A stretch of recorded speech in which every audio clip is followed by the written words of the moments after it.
Senhor Jesus, Senhor, nós oramos pela palavra que será falada, que o Senhor possa falar conosco. Fala aos nossos corações, fala, Senhor, ao mais profundo do nosso ser. Senhor, nós te agradecemos pela palavra profética que o Senhor tem, Senhor, dispensado à tua igreja. E que nessa manhã possamos ganhar mais luz, ganhar, Senhor, ruminar mais, Senhor, aquilo que o Senhor tem nos falado. Senhor, há muita riqueza, Senhor, Senhor, há muita luz ainda que nós precisamos ganhar dentro do encargo, do que nós vimos durante essa semana. E que o Senhor possa, Senhor, achar em nós um coração aberto, alargado, uma boa terra. Por isso nos limpa de toda contaminação, nos limpa de toda sujeira, lava-nos por completo. Se houver, Senhor, na nossa mente algum tipo de acusação, que o Senhor possa, Senhor, nos perdoar, Senhor, e nos lavar com teu sangue. Nós rejeitamos toda acusação que provém do teu inimigo. Nós rejeitamos toda acusação que provém do inferno. Senhor, no momento que nós cremos no Senhor, no momento que nós te recebemos, confessamos o Senhor, invocamos o teu nome, Senhor, o escrito de dívida que constava contra nós, a culpa que caía sobre nós, Senhor, foi levada sobre o Senhor. Senhor, e hoje nós não somos mais condenados, hoje nós não somos mais, Senhor, destinados ao lago de fogo, hoje nós somos salvos pelo Senhor, hoje nós somos libertos do império das trevas e transportados para o teu reino. Por isso nessa manhã, Senhor, que ao recebermos a tua palavra, ó Senhor, recebamos com o coração alegre, com o coração aberto, Senhor, com ouvidos atentos, Senhor, e olhos fixos no Senhor. Senhor, fala conosco, e nós te agradecemos ainda pela oportunidade que nós podemos nessa manhã servir ao Senhor. Obrigado pela oportunidade de poder servir os irmãos, obrigado pela oportunidade de poder servir a igreja, Senhor. Para nós é honra, para nós, Senhor, é alegria poder compartilhar, Senhor, e juntos, Senhor, edificar o teu corpo. Nós te amamos, nós te louvamos. Jesus é o Senhor. Amém. Senhor Jesus, amém. Senhor Jesus, aleluia. Graças a Deus por essa manhã de festa. Amém. Não sei se você está alegre por estar aqui. É a misericórdia de Deus que te trouxe, viu? A graça que te alcançou e falou, não, eu preciso de você lá. Eu preciso de você junto dos meus irmãos, que nós somos irmãos, né? Irmãos do Senhor também. Nós vamos dar continuidade ao que o Flávio começou a compartilhar ontem, a semana 1 do nosso Alimento Diário, volume 4. E nós vamos focar mais na leitura do domingo. Tanto que o título que será colocado aqui é o título, se você ver no seu Alimento Diário, é o título do domingo.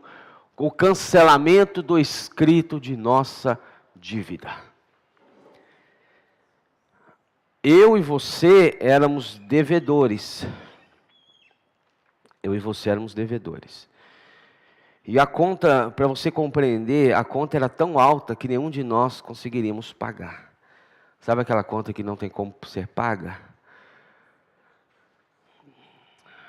Existia a nosso respeito uma dívida muito alta para com o Senhor. Desde que o homem pecou no jardim do Éden, nós vamos ver aqui depois o significado da palavra em grego, o homem assinou com as próprias mãos essa dívida, esse escrito de dívida. É como uma nota promissória, não é isso? Quando você deve a alguém, hoje não funciona mais, geralmente não é dessa forma, não pratica dessa forma, mas quando você pegava um valor, né, emprestado, você assinava, eu reconheço, seu nome ali, reconheço que devo, né, que tenho pendência com fulano, a quantia de X. Então, quando o homem pecou no Éden, o homem ele assinou uma nota promissória, eu sou devedor, e eu pequei. E nesse momento eu estou assinando uma dívida. Eu estou assinando uma nota promissória. E quando o homem assina essa nota promissória, o inimigo de Deus toma posse dela. Certo? O inimigo de Deus, ele usurpa o homem de Deus, ele tira o homem de Deus. E o momento em que Satanás toma o homem de Deus, Satanás toma também a posse dessa nota promissória. Ou seja, eles devem. E essa dívida, e eles só podem ser, é um resgate, é um resgate, né? Nós sabemos disso, só é pago com o preço de um pagamento, com o valor de um pagamento. Então, nós tínhamos no nosso nome uma nota promissória, uma dívida impagável por cada um de nós. Mas graças ao Senhor, pela sua misericórdia, nós vamos ver na palavra que o Senhor, Ele cumpriu, Ele pagou essa dívida no nosso lugar. Eu quero te dizer, meu irmão, que nós precisamos nos alegrar. Essa alegria da nossa salvação, ela precisa ser nova todos os dias. Às vezes nós nos esquecemos desse tamanho amor. Às vezes nós nos esquecemos desse tamanho sacrifício. Às vezes achávamos que o que constava contra nós era uma coisinha apenas, uma coisinha minúscula. Não, irmãos, era algo impagável por mim e por você. Nós não tínhamos condição de pagar, a não ser se nos entregássemos para sermos mortos e sacrificados. Mas Deus precisava de nós, então como que essa situação vai ser resolvida? Vamos abrir a nossa Bíblia em Colossenses, versículo 13, capítulo 2, Colossenses capítulo 2, do versículo 13 ao versículo 15. Colossenses 2, 13 a 15.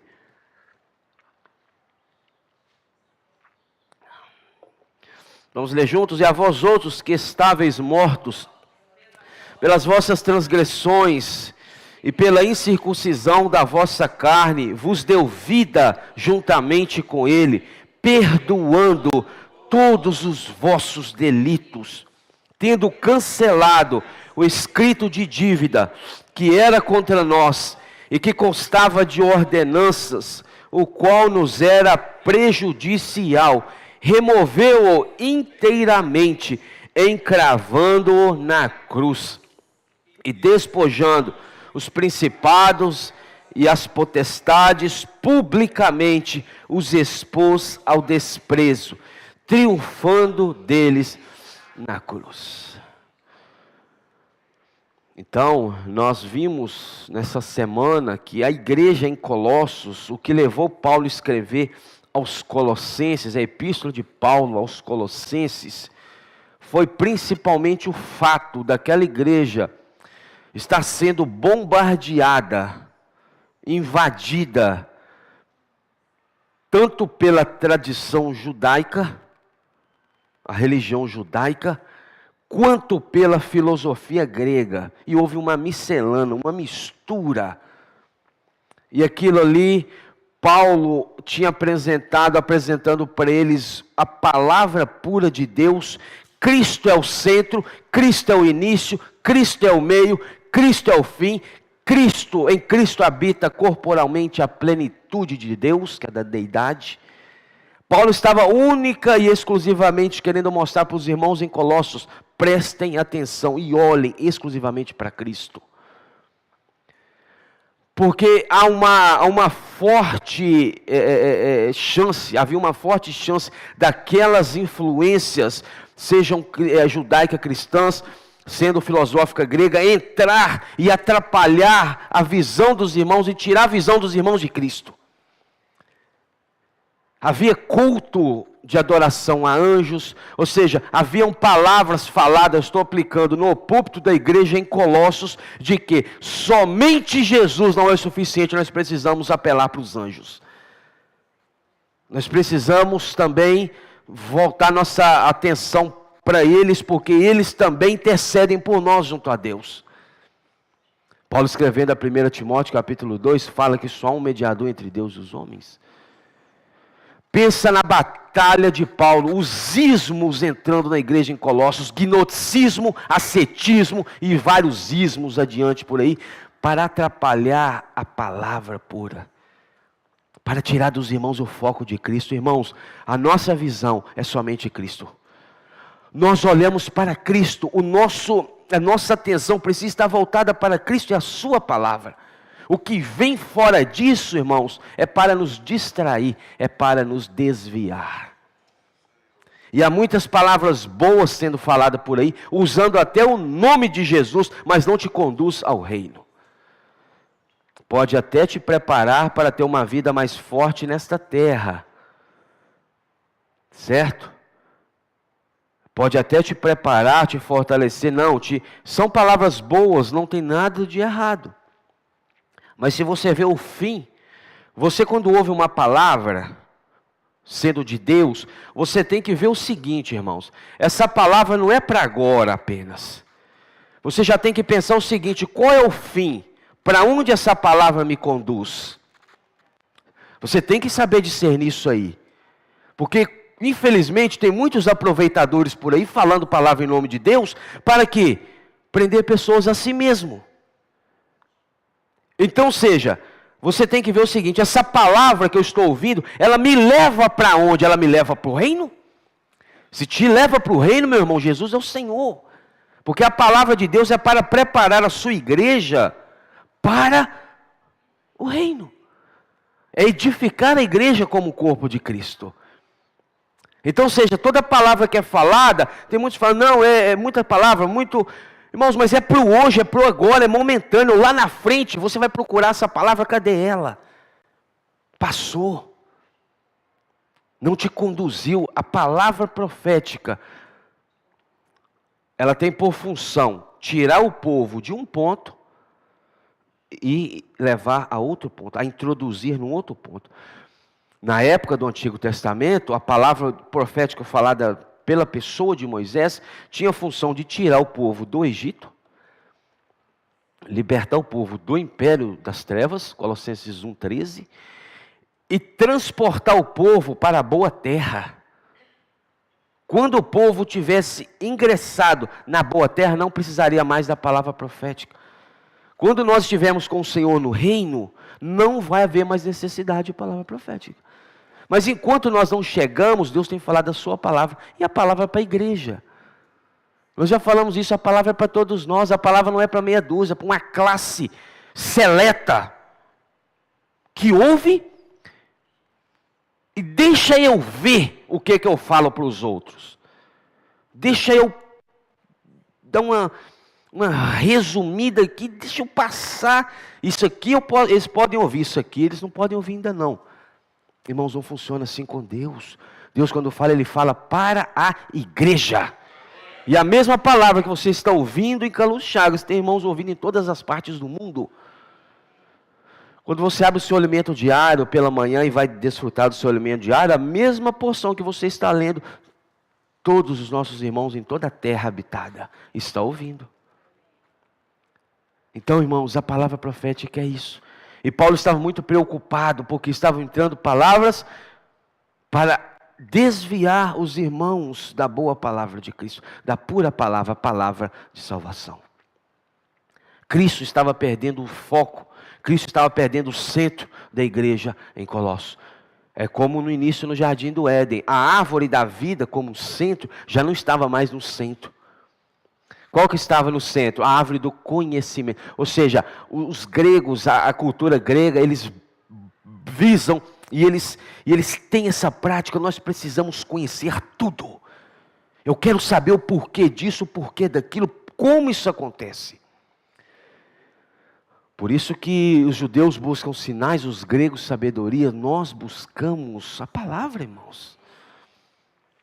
Então Paulo estava muito preocupado, que os ismos estavam entrando, gnosticismo, ascetismo, culto a anjos. E Paulo muito preocupado com aquela igreja, falou, deixa eu escrever para essa igreja, porque eles estão se desviando da pura palavra do Senhor. Mas ouvindo palavras boas. Então, irmãos, por favor, não é proibido, mas veja aonde essa palavra vai te levar. Se ela vai te levar a ter uma vida somente boa agora, uma vida fortalecida agora, irmãos, falta ainda algo. Palavra de Deus te leva para o reino. A palavra do Senhor te introduz no reino, a palavra profética. Então, no capítulo 2, como eu disse, o foco vai ser a leitura do domingo apenas. Nós já vimos sobre o título. E o versículo 3 fala o seguinte, 13 de Colossenses 2. E a vós outros que estáveis mortos pelas vossas transgressões e pela incircuncisão da vossa carne. Incircuncisão quer dizer que eram os gentios. Né? Quando fala na época do Antigo Testamento, os incircuncisos referia-se ao povo pagão, ao povo gentio. E a incircuncisão da vossa carne vos deu vida juntamente com Cristo. Certo? Perdoando todos os vossos delitos. Então, irmãos, uma vez que nós estávamos destinados à perdição eterna, Jesus, o Senhor, Deus, nos amou de tal maneira que olhou para nós e falou: eu vou resgatar você. Eu vou resgatar você, mas será preciso um alto preço para que você pudesse estar aqui agora. Esse alto preço, irmãos, é um preço que nenhum de nós poderíamos pagar. Abra Efésios comigo, por favor. Efésios capítulo 2. Só voltar um pouquinho para trás aí. Você volta, você chega em Filipenses. Volta mais um pouco, você chega em Efésios. Efésios capítulo 2, versículo 1. Efésios 2, 1. Ele vos deu vida, olha. Fala com o irmão que está do seu lado. Ele vos deu vida. Mas parece que você está triste por ter recebido a vida. Isso parece que está falando. Mas fala mais alegre. Ele vos deu vida, Flávio. Olha. Essa vida não é sua vida. Mas você fala, mas antes de eu receber eu já tinha vida. Mas que vida? Você tinha sua vida humana passageira. Agora a vida eterna você não tinha ainda não. Essa vida que fala aqui, a vida eterna. Ele vos deu a vida eterna, estando vós mortos, nos vossos delitos e pecados. Deus em Cristo nos deu vida quando estávamos mortos, nos nossos delitos e nos nossos pecados. Por que mortos os nossos delitos e pecados? Lembra quando Deus falou com o homem lá em Gênesis capítulo 2, que no dia em que ele comesse do fruto da árvore, do conhecimento do bem e do mal, certamente morreria? É essa morte, a morte do pecado. Nos quais, falando de nós, nos quais andastes outrora, segundo o curso deste mundo, segundo o príncipe da potestade do ar, do Espírito que agora atua nos filhos da desobediência, entre os quais também todos nós andamos outrora, segundo as inclinações da nossa carne, fazendo a vontade da carne e dos pensamentos, e éramos por natureza filhos da ira, como também os demais. Olha quem era você, isso aqui nós estamos apresentando quem era nós. Éramos filhos da ira, não é isso? Segundo as inclinações da vossa carne, fazendo a vontade da carne, dos pensamentos, e éramos por natureza filhos da ira, éramos filhos da ira. Como também os demais é que do meio do qual nós fomos tirados. Versículo 4, mas Deus, fala com o irmão que está do seu lado, mas Deus, irmão. Mas Deus, sendo rico em misericórdia, por causa do grande amor, aí você fala, ninguém me ama.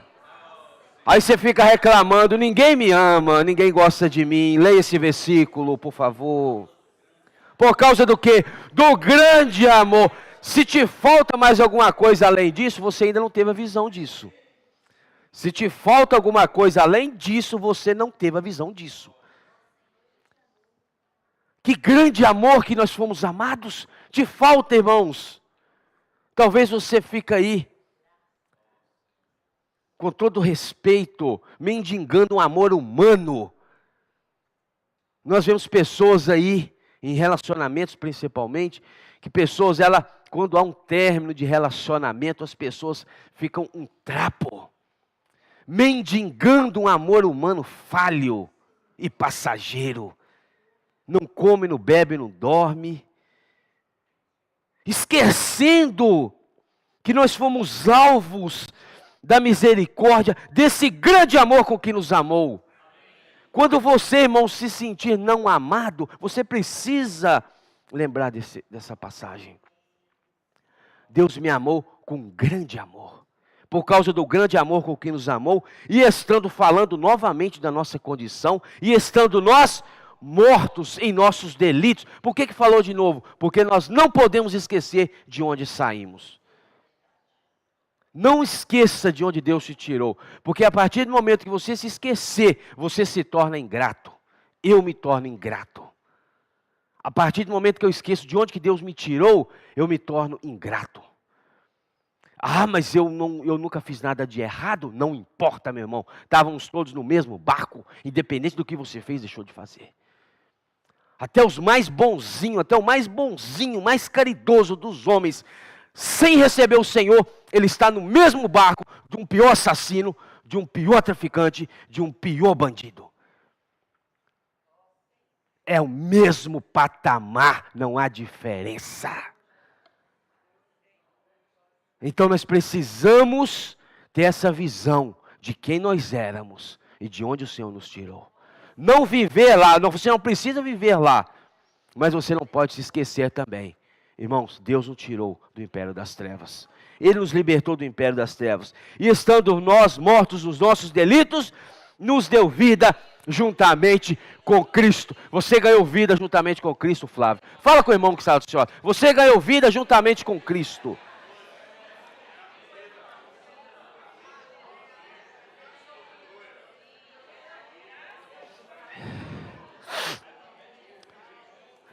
Juntamente com Cristo, pela graça, sois salvos. Não é, irmãos, por benefício, não é porque você fez, deixou de fazer, é pela fé. Uma vez que a fé foi acionada em você, você foi salvo pela graça. Não era boas obras, não é obra de caridade, não é um bom procedimento humano que salva o homem. O que salva o homem é a graça mediante a fé. Isso que salva o homem. Paulo estava querendo mostrar para os colossos isso. Vocês não precisam ficar agora relembrando as coisas passadas da era do Antigo Testamento, não. Vivendo nessas coisas, não. Porque uma vez que vocês estão focados vivendo essas coisas, vocês estão perdendo a realidade das novas coisas. Cristo é a realidade de todas as coisas. Cristo é a realidade de Deus. Cristo é a manifestação de Deus. E Cristo estava sendo apresentado para aquela igreja de uma forma clara, irmãos. De uma forma viva. Aí ele continua e fala o seguinte: e você acha que você apenas foi ressuscitado? É? E você foi somente perdoado? Se fosse assim, já estaria muito bom, não já estaria? Somente o fato de nós sermos perdoados dos nossos delitos e pecados e sermos ressuscitados com Cristo, juntamente com Ele, já seria algo maravilhoso, mas não para por aí. Versículo 6, e juntamente com Ele, nos ressuscitou e nos fez assentar nos lugares celestiais em Cristo Jesus. É tudo em Cristo, está vendo? É em Cristo. É em Cristo. E além de Deus te perdoar os seus pecados, além de Deus pagar a sua dívida que era impagável, olha que Deus bom. Além de Deus te amar com amor imenso, além de Deus te tirar de onde você e eu estávamos, Deus ainda nos ressuscitou e nos fez assentar nos lugares celestiais. Por isso que nós vivemos nos lugares celestiais. Você precisa viver no lugar celestial. A sua cabeça não pode estar somente nas coisas dessa terra, meu irmão. Senão isso vai te usurpar, isso vai matar você. As preocupações dessa terra, as depressões, as síndromes, as ansiedades, isso mata o homem. Nós precisamos elevar Paulo falou aos Filipenses, pensar nas coisas lá do alto. Onde Cristo vive assentado à direita de Deus. Buscar as coisas lá do alto também. Então nós precisamos ter essa visão que nós somos ressuscitados e assentados com Ele nos lugares celestiais. Versículo 7, para mostrar nos séculos vindouros a suprema riqueza da sua graça em bondade para conosco em Cristo. Falou de novo. O foco é em Cristo, irmãos, é tudo em Cristo. Fora de Cristo, nada é realidade. Nós vimos essa semana. Fora de Cristo, nada é verdade. Nada é realidade. Tudo que Deus faz, executa e deseja está em Cristo. Por isso que você vai ouvir e os seus ouvidos vão estar bem atentos de que toda palavra que é falada, tudo que Deus está falando é Cristo como centro. Ah, mas por que não Deus? Quando você ora, por que nós oramos em nome de Jesus? Nós citamos muito Jesus, porque é o Senhor que ele é um intermediador entre Deus. Se você anula Jesus, aí se você falar agora o meu foco é só com Deus Pai, mas não é com Jesus, você não chega a Deus Pai. Certo? Ah, agora, não, Jesus não. Os judeus, não é isso, Flávio? Eles comunicam diretamente com Deus, porque eles ainda não tiveram a realidade de Cristo, alguns, a maioria, né? Porque eles ainda não reconheceram como um intermediador, como um filho, o Messias. Então, ou seja, quando você foca, não, deixa eu orar agora, eu vou orar a Deus Pai. A Deus Pai. Senhor Deus, Deus Pai, amado Senhor. Sim, mas você precisa ter Cristo como intermediador. Que se não tem Cristo, irmãos, Deus não recebe. Cristo é o centro da vontade de Deus. Jesus é o centro da vontade. Tudo é em Cristo. Aqui, ó, em Cristo. Bondade para conosco em Cristo Jesus. Então, se muitas pessoas que falam aí que acreditam em Deus, creem em Deus, mas não creem em Jesus, irmãos, o negócio é sério. Você está entendendo? Cristo é o nosso foco. Graças ao Senhor por isso. Então, em Cristo Jesus, versículo 8, porque pela graça sois salvos, falando de novo. Isso é para você não esquecer dessa salvação. Isso é para você se lembrar. Isso é para você ir para sua casa, irmãos, rejubilando de alegria e viver uma semana vitoriosa, porque pela graça nós somos salvos. Falou de novo aqui, pela graça sois salvos, mediante o quê? A boas obras? Ao que você fez de bom e de ruim? Não. Mediante a fé. E isto não vem de vós, é dom de Deus. Oh, Senhor Jesus. Não de obras. Olha aqui. Não de obras, para que ninguém se glorie. Para que ninguém se glorie, para que ninguém se vanglorie. Glória humana é vanglória. Toda glória que não é dada a Deus, a Cristo, é uma vanglória. Ela é vã. Então, ou seja, a nossa salvação não é porque nós fizemos de bom e ruim, não. A nossa salvação não é porque nós comemos isso e deixamos de comer aquilo. A nossa salvação não depende porque guardamos um dia e praticamos o outro, não. Nossa salvação não depende disso. A nossa salvação é pela fé em Cristo. Essa é a verdadeira palavra da salvação que o Senhor tem nos falado. Não é isso? Então, voltando para Colossenses capítulo 2, versículo 14. Tendo cancelado o escrito de dívida. Colossenses 2,14, tendo cancelado o escrito de dívida. Esse escrito de dívida no original grego, sabe o que significa? Significa um manuscrito assinado com a própria mão. Pesquisa depois o original grego. Escrito de dívida. O que é um escrito de dívida? Não é que alguém assinou por você. É que você assinou com a própria mão. É o que eu falei. Quando o homem peca no Éden, quando o homem come do fruto que não era para comer, o que ele fez? Ele assinou com a própria mão o escrito de dívida. Certo? Ele assinou com suas próprias mãos esse escrito. Então é o seguinte, tendo cancelado o escrito de dívida. Não é maravilhoso ter uma dívida paga? Talvez você tenha uma dívida grande, você tenha uma conta grande, você paga. Aí você consegue quitar essa conta, você consegue pagar essa dívida. Não é maravilhoso? Irmãos, no reino espiritual, a nossa dívida, a maior dívida que você já teve na vida, nem se equipara à dívida que nós tínhamos no âmbito espiritual. Não tem nem como comparar isso aí. Certo? Mas ele cancelou um escrito de dívida. Oh, que era contra nós. Não é isso que fala aqui? Que era o quê? A nosso favor? O que esse escrito de dívida era? Contra você. As leis, né? As leis, o homem olhava para a lei, o homem recebeu a lei, o homem falou, deixa eu praticar essas leis de Deus. Fala a Deus o que o Senhor falar, nós faremos. Aí Deus falou, deixa eu mandar para vocês então os preceitos. Deixa eu mandar para vocês as leis. Pratica o que eu quero ver. O homem olhou e falou, vamos tentar fazer alguma coisa, né? Vamos tentar. Deus queria, irmãos, mostrar para o homem que o homem ele não é capaz de cumprir nada por si mesmo. Deus queria mostrar para o homem, olha, o povo de Israel, vejam as leis, vejam as ordenanças, vocês não são capazes de cumprir nada disso aqui.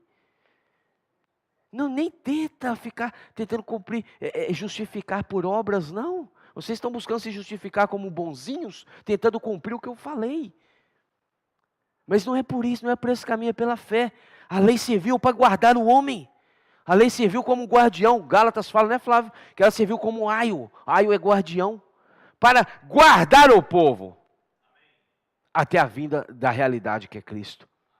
Você sabia, irmãos, que quando a palavra fala que o Novo Testamento, o próprio Senhor, Ele é a realidade das sombras dos bens vindouros? Realidade das sombras. O Antigo Testamento, irmãos, era sombra. Cristo trouxe a realidade de todas as coisas. Quando Cristo chegou, Ele estava trazendo, irmãos, um renovo total, até o que Deus tinha falado até aquele momento. Ele era a realidade de toda a palavra da economia veterotestamentária do Antigo Testamento. Mas o povo, no Antigo Testamento, eles ainda viam como sombra. É interessante a questão da sombra. O que é a sombra, irmãos? A sombra é um reflexo de um corpo. É a silhueta de um corpo, não é isso? Você quer ver o que era, como o povo via a palavra de Deus no Antigo Testamento? Ele era o que? Sombra, não é isso? Sombra dos bens vindouros. Era a sombra da realidade que viria em Cristo. Uma sombra, para você ter uma lâmpada aqui, não está vendo? Uma luz. Deus é o que? Luz.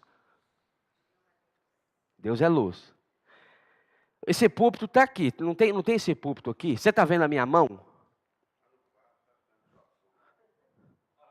Aí. Aqui, rapaz. Olha aqui. Deus é luz. Não nele trevas. Deus é luz. Claro, não há dúvidas a respeito disso. Então, quando fala que o Antigo Testamento é sombra, por exemplo, está vendo a minha mão? Está vendo aqui minha mão? Quando eu direciono a minha mão para aquela luz ali, ó, o que aparece aqui? A sombra. Então, era como se o povo de Israel, eles estivessem aqui, ó. Então, seja, a luz de Deus vinha, projetava a sombra dos bens vindouros aqui. Está vendo aqui? É minha mão. Quando você olha, o que você fala? É uma mão. Mas tenta pegar. Você não sente tato, você não pega, você não sente cheiro, você não tem cor, não tem realidade. Então, mas eles estavam aqui, sob a mão. Na realidade de Cristo, quando Cristo veio, o que Cristo fez? Ele nos tirou da sombra e nos colocou aqui, ó. Então você vê a realidade da sombra. Você está entendendo? Você vê, irmãos, a realidade da sombra. É isso que Cristo é. Ele nos tirou daqui. Aí, seja, agora eu não estou vendo só uma sombra. É uma mão. Eu sei que é uma mão, mas eu não posso pegar a mão, eu não posso ter contato com a mão, eu não posso cheirar, eu não posso ver a cor dessa mão. Eu sei que é uma mão. É a sombra dos bens vindouros. Aí, quando lemos em Efésios que nós somos ressuscitados, não falou isso? Ele nos tirou daqui e nos colocou.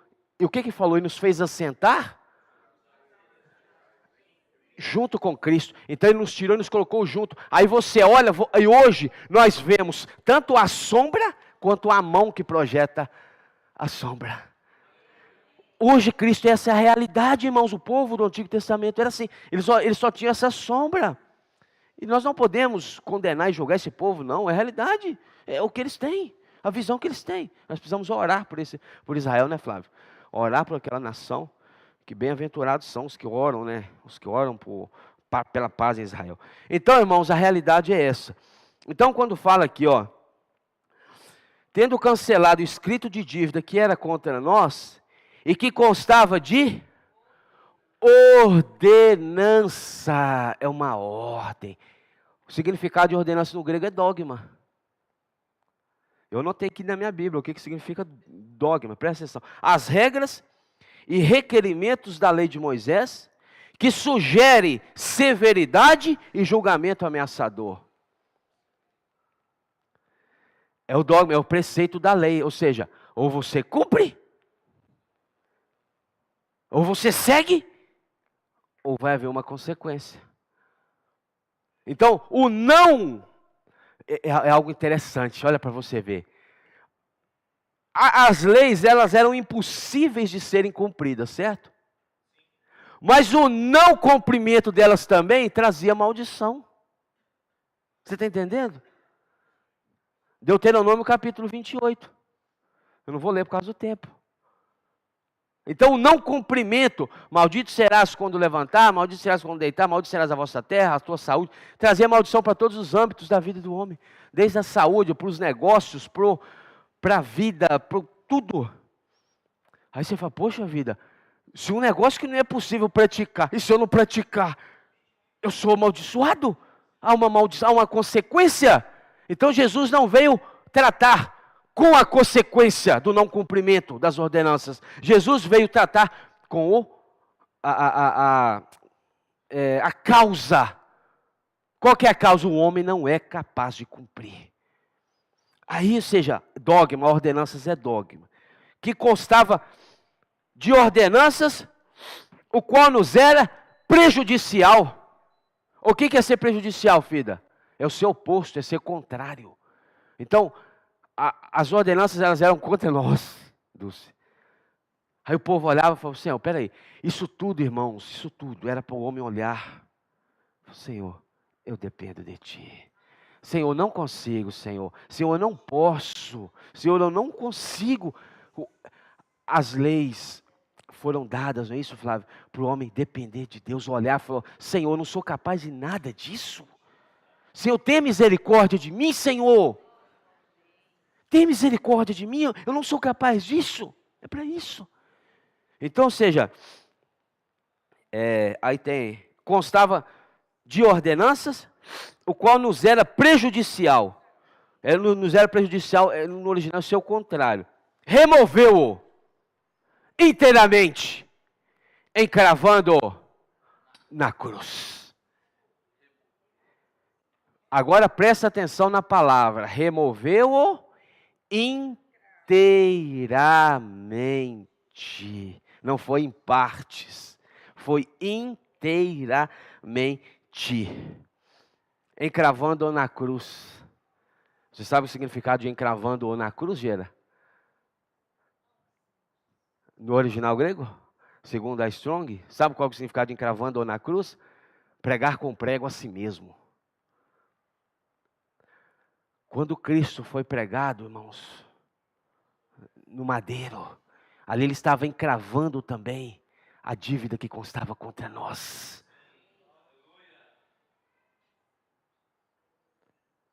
Toda a nossa culpa, todo pecado, toda transgressão foi encravado no madeiro com ele.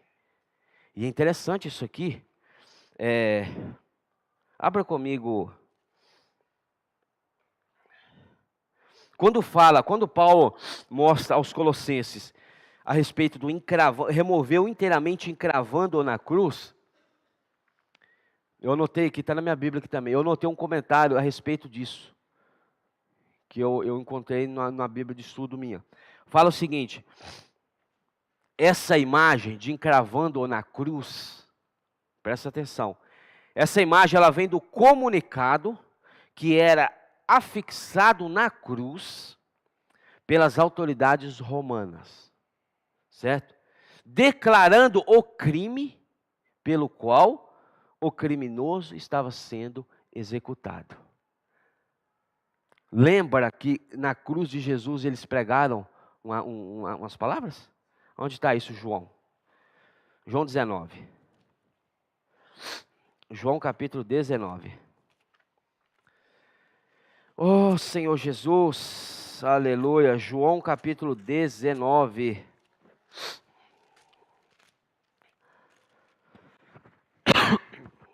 Versículo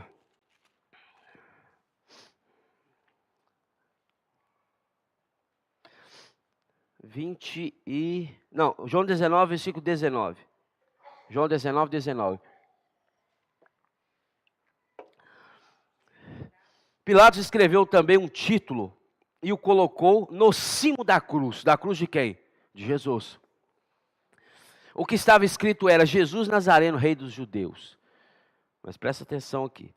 Muitos judeus leram esse título porque o lugar em que Jesus foi crucificado era perto da cidade. Estava escrito em hebraico, latim e grego. Olha só.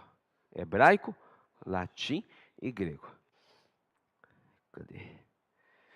Os principais sacerdotes diziam a Pilatos: não escrevas Rei dos Judeus.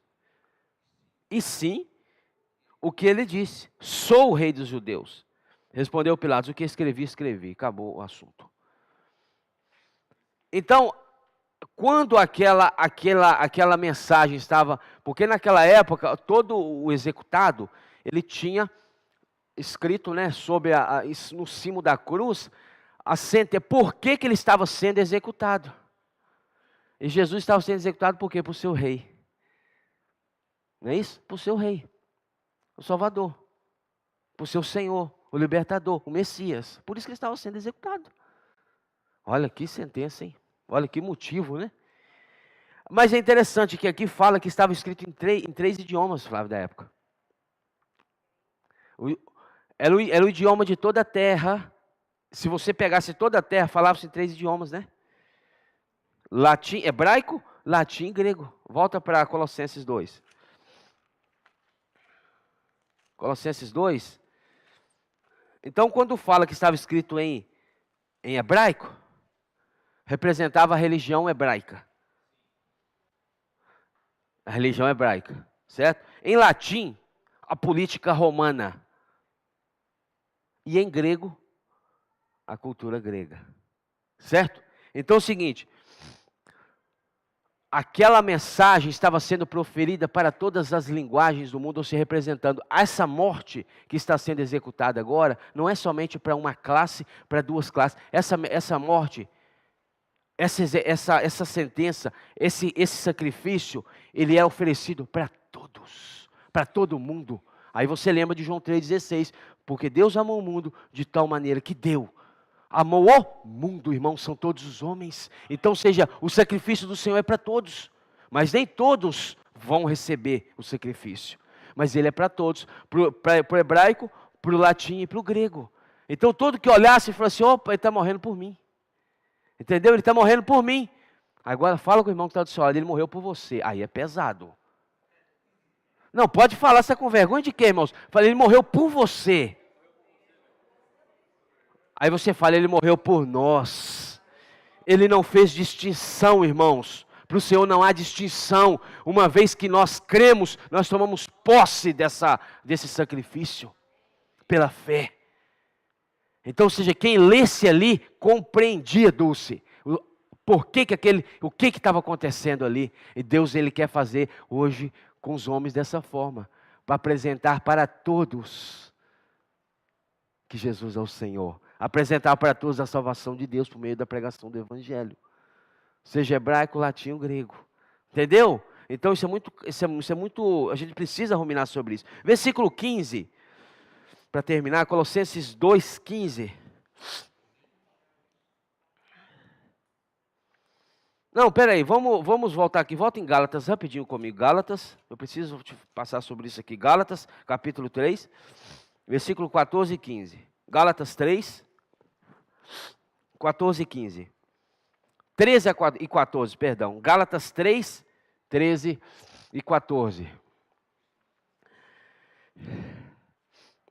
Cristo nos resgatou da maldição da lei, fazendo-se Ele próprio maldição em nosso lugar. Porque está escrito: maldito todo aquele que for pendurado em madeiro. Um homem santo, santo, santo, se fez maldição por mim, por nós. Irmãos, se isso não mexer com você, se isso não te levar, irmãos, a tocar nesse grandioso amor, irmãos, o que mais vai fazer? Irmãos, Ele se fez maldição por nós, para nos resgatar da maldição da lei. Rapidinho comigo, abra Deuteronômio 27. Senhor Jesus, Deuteronômio 27. Versículo, Deuteronômio 27 e 26.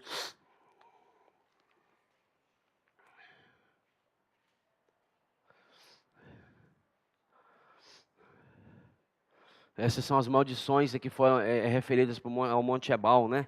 Diante do Monte Ebal. Versículo 26 de Deuteronômio 27 fala: maldito aquele que não confirmar as palavras desta lei, não as cumprindo. Aí você fala: peraí, gente, se o homem já não era capaz de cumprir, e se ele não cumprisse, ele seria maldito. Que dificuldade, né? Aí fala: maldito aquele que não confirmar as palavras desta lei, não as cumprindo. E todo o povo dirá: amém. Rapaz, aí o povo caçou, achou, né? Tem um ditado: quem procura, acha. O povo falou assim: Deus, fala conosco, o que o Senhor quer que nós faremos? Deus falou: tá bom, eu vou mostrar para vocês. E quem procura, tem um ditado, né? Um ditado popular que fala: quem procura, acha. E o povo achou. E ele falou: maldito aquele que não cumprir, não confirmar as palavras dessa lei, as cumprindo. E o que o povo tinha que dizer? Amém. Ô, irmãos, esse amém aí não saiu bom, não. O povo já sabia o que era, o povo já sabia qual que era a condição. Você lê depois o capítulo 27, maldito aquele que desprezar seu pai ou sua mãe, maldito aquele que mudar os marcos do seu próximo, maldito aquele que fizer o cego errar o caminho, maldito aquele que perverteu o direito do estrangeiro, maldito aquele... E vai daí por diante. Que tal? Quando Gálatas fala que ele se tornou maldito por nós. Deuteronômio 21, volta um pouquinho. Versículo 22, Deuteronômio 21... 22 e 23 fala: se alguém houver pecado passível, olha isso aqui, presta atenção nisso aqui. Se alguém houver pecado passível da pena de morte, e tiver sido morto, e o pendurares no madeiro, era a pior sentença, a pior vergonha, a pior zombaria era ser pendurado no madeiro. E ser pendurado no madeiro, versículo 23, o seu cadáver não permanecerá no madeiro durante a noite, mas certamente o enterrarás no mesmo dia. Porquanto o que for pendurado no madeiro é maldito de Deus. Assim não contaminarás a terra que o Senhor teu Deus te dá. O fato de não poder um crucificado, na palavra, no mandamento de Deus, ele não poder passar a noite, passar de um dia para o outro, ou seja, o fato, ele é tão maldito que tem que enterrar no mesmo dia, porque se ele ficar pendurado, ele vai contaminar a terra. Aí quando Paulo escreve aos Gálatas, ele falou: ele se fez maldição no seu lugar. Irmãos, não tem como, irmãos. Não tem como a gente ficar, olhar para o que o Senhor fez e ficar indiferente, não, meu irmão. Isaías, rapidinho comigo, por favor, Isaías 53, rapidinho comigo, por favor, Isaías 53. Acompanhe comigo o versículo 2, Isaías 53, 2. Porque foi subindo como renovo perante ele, e como raiz de uma terra seca, não tinha aparência nem formosura. Olhámo-lo, mas nenhuma beleza havia que nos agradasse. Era desprezado, e o mais rejeitado entre os homens, homem de dores, e que sabe o que é padecer. E como um de quem os homens escondem o rosto, nós escondíamos o rosto do Senhor. Quando alguém falava do Senhor para você, não tem disso aí, irmãos? Quando você fala do Senhor para muitas pessoas, o que as pessoas fazem, Anne? Escondem o rosto. Escondíamos o rosto. Não é isso? Esconde o rosto. Era desprezado e dele não fizemos caso. Tem muitos não fazendo caso, irmãos, da palavra de Deus aí não. Tem muitos que não fazem caso. Despreza. Você vai falar do Senhor para muitas pessoas, o que elas estão fazendo? Desprezando. Senhor Jesus, versículo 4, certamente Ele tomou sobre si as nossas enfermidades e as nossas dores, levou sobre si, isso tudo no madeiro, irmãos, e nós o reputávamos por aflito, ferido de Deus e oprimido, mas Ele foi traspassado pelas nossas transgressões e moído pelas nossas iniquidades. O castigo que nos traz a paz estava sobre ele, e pelas suas pisaduras fomos sarados. Se hoje você tem paz, é porque ele tomou o castigo sobre ele. Se hoje você chega na sua casa, irmãos, e você deita a sua cabeça no travesseiro, e você tem paz, é porque ele tomou sobre ele as suas e as minhas transgressões. Não se esqueça disso, irmãos. Se hoje você tem paz, é porque ele tomou sobre si toda a maldição. Senhor Jesus, obrigado, Senhor. Senhor Jesus, versículo 6, todos nós andávamos desgarrados. Olha, isso aqui não é a realidade do corpo. Desgarrado, todo mundo separado. O fio da trama, os fios que compõem o tecido do amor, todos separados, um fio lá, outro lá e outro lá. Não tinha utilidade, Vanusa. Os fios separados, andávamos desgarrados como ovelhas. Cada um se desviava pelo caminho, cada um seguindo a sua vida. Sem sentido. Mas o Senhor fez cair sobre ele a iniquidade de nós todos. Ele foi oprimido e humilhado, não abriu a boca, como cordeiro foi levado ao matadouro, e como ovelha muda perante os seus tosqueadores, ele não abriu a boca. Por juízo opressor foi arrebatado, e de sua linhagem, quem dela cogitou? Porquanto foi cortado da terra dos viventes quando ele foi crucificado. Por causa da transgressão do meu povo, ele foi ferido. Designaram-lhe a sepultura com os perversos. Ou seja, você sabia que quem era crucificado não tinha um enterro digno, não, meu irmão. Eu jogava na vala. Deixava amontoar aquele monte de corpo lá e os urubus vêm e comem. De tão maldito que era o que foi sobre o madeiro. Foi designaram-lhe a sepultura com os perversos, mas com o rico esteve na sua morte. O que é isso com o rico? Porque pela misericórdia de Deus, Nicodemos veio. E junto com José de Arimateia. E pediu a Pilatos o corpo de Jesus para sepultá-lo num túmulo digno. Senão nem isso ele tinha. Certo? Mas era profético, né? Com o rico esteve na sua morte, posto que nunca fez injustiça, nem dolo algum se achou em sua boca. Todavia, ao Senhor agradou moê-lo, fazendo enfermar. Quando der ele a sua alma como oferta, pelo pecado verá sua posteridade e prolongará os seus dias, e a vontade do Senhor prosperará nas suas mãos. Ele verá o fruto, ele verá, irmãos, essa manhã ele está vendo o fruto do penoso trabalho de sua alma e ficará satisfeito. Você, meu irmão, é o fruto do penoso trabalho da alma de Cristo. Olha o fruto do seu lado, olha para o seu lado. O fruto do penoso trabalho está sentado do seu lado, irmãos. Olha só que maravilha. Aí o que acontece? Ele vai ficar triste.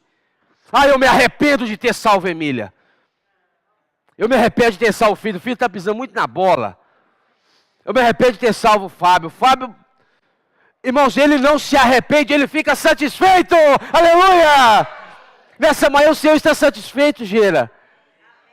Nessa manhã o Senhor está satisfeito ao olhar para a igreja e ver o fruto do trabalho dele.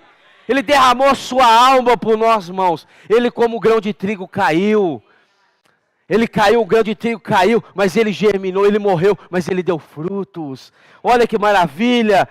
O fruto do penoso trabalho da sua alma ficará satisfeito. O meu servo justo, com seu conhecimento, justificará muitos. Por que muitos e nem todos? Porque muitos, nem todos vão recebê-lo. Tá?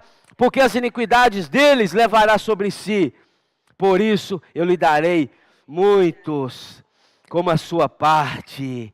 Ó, Deus deu a Cristo a igreja. Não fala isso em Efésios?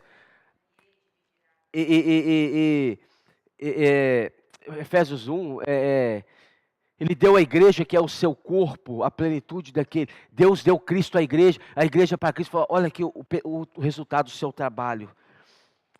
E repartirá com ele o despojo, porquanto derramou sua alma na morte. Foi contado com os transgressores, contudo, levou sobre si o pecado de muitos e pelos transgressores intercedeu. Hebreus capítulo 2. Chegamos confiadamente junto ao trono da graça. Hoje o Senhor intercede por cada um de nós. Ele não te acusa, Ele não quer saber o que você cometeu no passado, Ele não quer saber o que você foi e deixou de ser, meu irmão. Ele quer saber a partir do momento que você crê pela fé. E você é salvo, e você é liberto, você é curado, e você faz parte da família de Deus. Jesus é o Senhor. Amém? Graças a Deus.